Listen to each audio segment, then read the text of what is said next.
Good morning, or depending on when you're watching this, good afternoon, good evening, or good night. My name's Ross, and as always told, out of Voice of Radio. So today we need to take a look at some redonkulous special illustration rares that are coming around in Terrastal Festival, because these are awesome. I've left Raging Bolt on the screen to start the video today, but make no mistake about it, there are a bunch of these which are absolutely absurdly, brilliantly great. We like these. And also, just something quickly here, because it's something that's come up a couple of times now. As far as I am aware, and I think we can say this with a fairly high degree of certainty at this point, there aren't any regular illustration rares in this set. If you go back to the press release of Prismatic Evolutions, which is of course the English version of this set, they specifically mentioned 32 special illustration rares, which we have seen a bunch of now, and seen a bunch more in this video today, but it makes no mention of illustration rares. There was always a chance that Japan would get them and we wouldn't, and we'd have to get them later, but that was very unlikely. There was always a chance there was a typo on the press release, although I think probably even less likely again, but no. Don't expect any illustration rares, regular at least. You will be disappointed. You will not be disappointed with these. Let's start off with Roaring Moon. And here's the thing. Shinji Kanda is an artist who has proven to be extremely popular in the Pokemon TCG. Not one of my favourite artists personally. There's a couple cards they've done that are huge that you'll know them for. You'll know them for the Giratina from Lost Origin, one of the big cards from the whole Sword and Shield block. And you'll also know them from the Magikarp, which is of course the biggest of all the regular illustration rares that we've had so far. Well, now they've gone and done this Roaring Moon, and although generally I'm not a huge fan of their artwork, a lot of people are, and I think this one is stunning. I think this is absolutely brilliant. It's up there with the Magikarp for me as like their best art that they've done. And the Magikarp was stunning, to be fair. So, yeah, I think people are going to really like this one. I think this one's going to be very, very popular. And because it's Roaring Moon, it's not like we've not had Roaring Moon before. Obviously, in addition to the regular Roaring Moon back in Paradox Rift, we got ourselves the Full Art Roaring Moon. We got ourselves the Gold Roaring Moon. And then we got ourselves the Special Illustration Rare. We have two Special Illustration Rares of Roaring Moon. The other one is Roaring Moon basically holding court with the other ancient Paradox Pokemon. I prefer the one from Paradox Rift, but now there's two of them. They're both stunning. You've got a choice. This is awesome. And don't forget, Roaring Moon is like legit one of the best cards in the game. He's playing a whole bunch of decks. Free energy, instant KO on anything. This is still a card which comes around loads. It made the final of the World Championships last year. It fits into a bunch of different decks, and it is a deck in and of itself. We love Roaring Moon. But what are we going to do? Talk about Roaring Moon and not talk about Iron Valiant? Nah, mate, that's absurd. There is a new Iron Valiant special illustration rare, and this one is also just cool. Honestly, this one is just cool.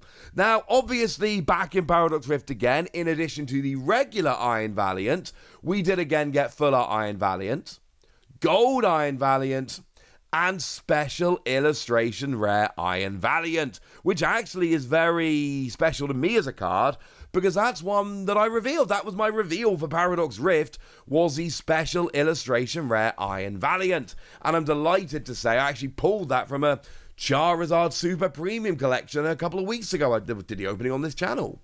So I have this card, and thematically it's very similar to the Roaring Moon from Paradox Rift. It's Iron Valiant surrounded by a bunch of future Paradox Pokemon. Again, I prefer this to the new version, but that doesn't mean this new version isn't stunning. As a card, I do need to say it's also not as good as Roaring Moon.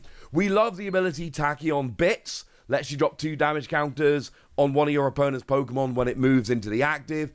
It's a great card, but right now, it's not really seeing much competitive play. Huge potential. Has been good in the past.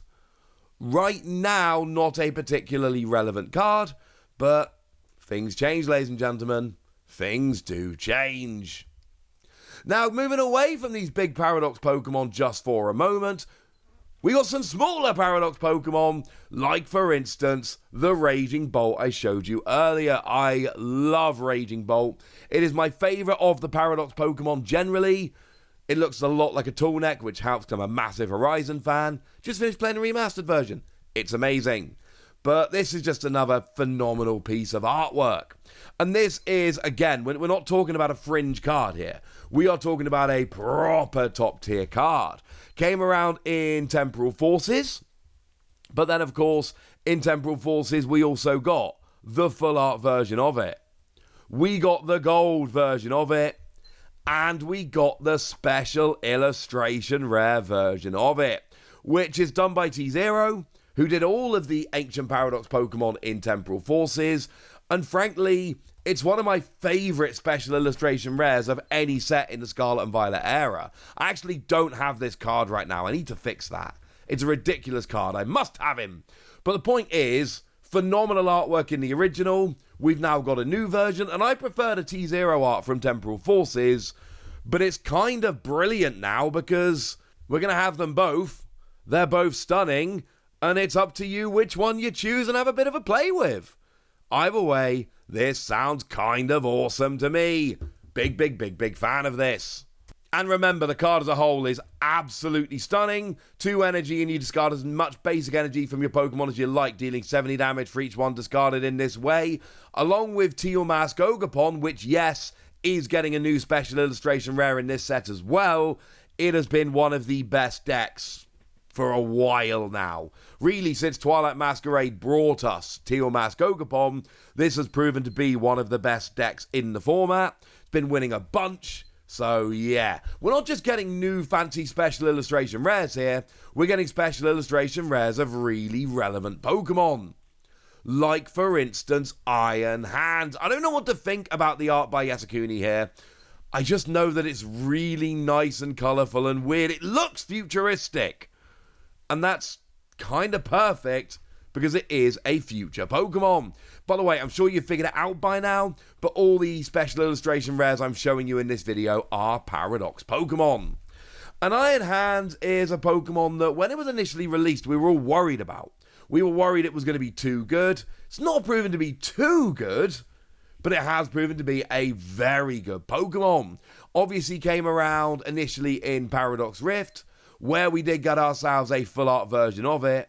There wasn't a gold, but there was a special illustration rare of it just running through walls.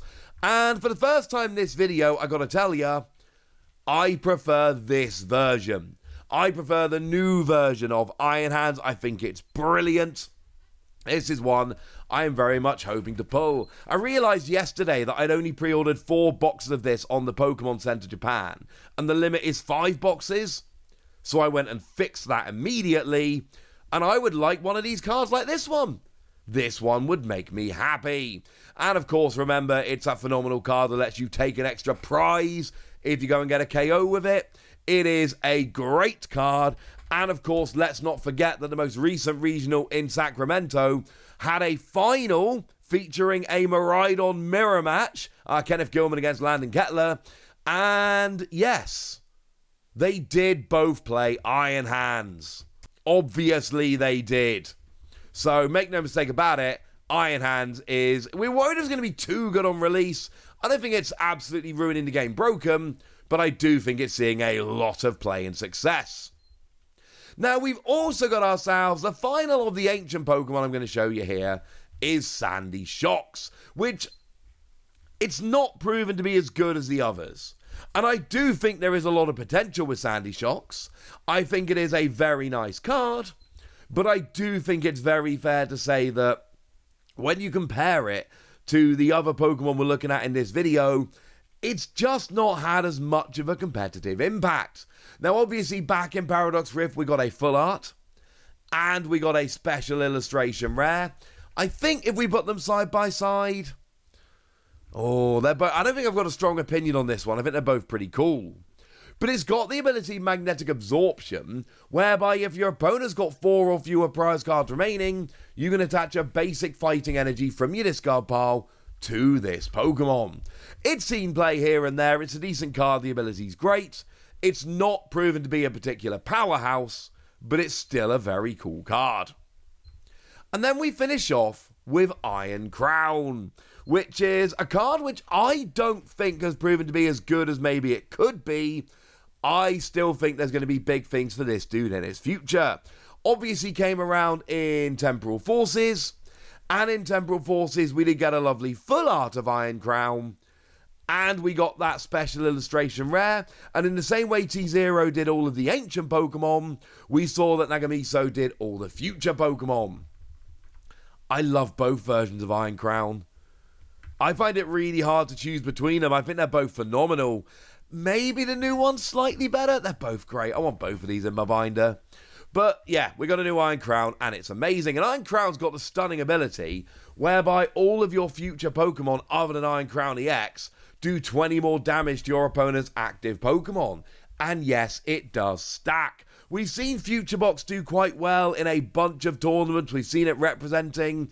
Didn't really do anything in Sacramento recently. It has fallen off the map a little bit as far as decks go, but it's been good in the past, and there's every possibility it might be good in the future.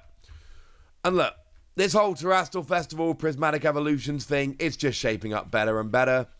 I think these are brilliant. I don't like any of them quite as much as I like the Dragapult or the Golden Go I showed you last time, but the fact that I'm showing you 6 ridiculous special illustration rares and then telling you I still prefer the couple I saw last time really should tell you everything you need to know about this set. It's not just the Eevees here. This set as a whole is going to be an absolute banger, and we should all be absolutely delighted about this. But now it's over to you guys. Tell me, are you delighted about this? Is this a set you are absolutely buzzing for like I am? What are you excited for? Which are your favourites? Tell me all of this and more in the comment section. Go nuts! Be nice! And then make sure you like this video, subscribe to this channel, follow me on Twitter at TheWasi. That's where we talk about Pokemon and a whole bunch of other card games. And please do consider checking out patreon.com/PTCGradio, where you can support the channel, get some bonus podcasts, join a Discord, and all kinds of fun things. And get shoutouts on the channel, like the lovely Ray of Light, who's been a supporter of ours for a while now and is a very lovely person. So shout out to them for the support and the loveliness. But by far the most important thing as always, look after yourselves till next time, would ya? Thank you very much for watching. My name's Ross, and you've been watching PTCG Radio.